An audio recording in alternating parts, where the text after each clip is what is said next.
তো এই যে দেখো আমি আর মা সকালে সকালে বেরিয়ে পড়েছিলাম ঝিঙে ফুল কুড়োতে। তোমরা এখানে দেখতে পাচ্ছ মা এই যে ভিতর দিকে ঢুকে ঝিঙে ফুল কুড়োচ্ছে, কতটা ভেতরে ঢুকে গেছে। আমিও মাকে হেল্প করার জন্য ঝিঙে ফুল কুড়োতে বসে পড়লাম। প্রচুর ঝিঙে ফুল পড়ে আছে, তার জন্য সেগুলো সব কুড়োচ্ছিলাম। ছোটোবেলায় কিছু কিছু স্মৃতি এখনও মনে পড়ে যায় বিয়ের আগের।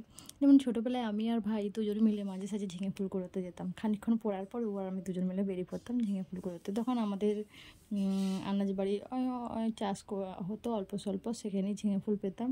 তাছাড়া পিসুমণিদের বাড়িতে, এখানে এটা আমরা গেছিলাম একটা পিসুমণিদের আনাজ বাড়িতে, পাশের বাড়ি পিসুমণিদের আনাজ বাড়িতে। সেখানে দেখতে হচ্ছে কত বড় শসা, ঝিঙে, কত বড় বড় ঝিঙে, তাছাড়া অন্যান্য অনেক সবজি চাষ করেছে। আমি চারদিকটা ঘুরেও দেখছিলাম খানিকক্ষণ ঝিঙে ফুল কুড়োনোর পর।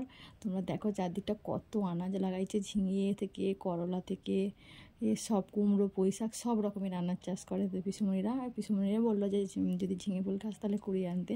তার জন্য আমি আর মা চলে গেছিলাম দুজনে মিলে। তোমরা কি ঝিঙে ফুল খাও? আমরা তো এখানে খাই, তোমরা তা বলবে।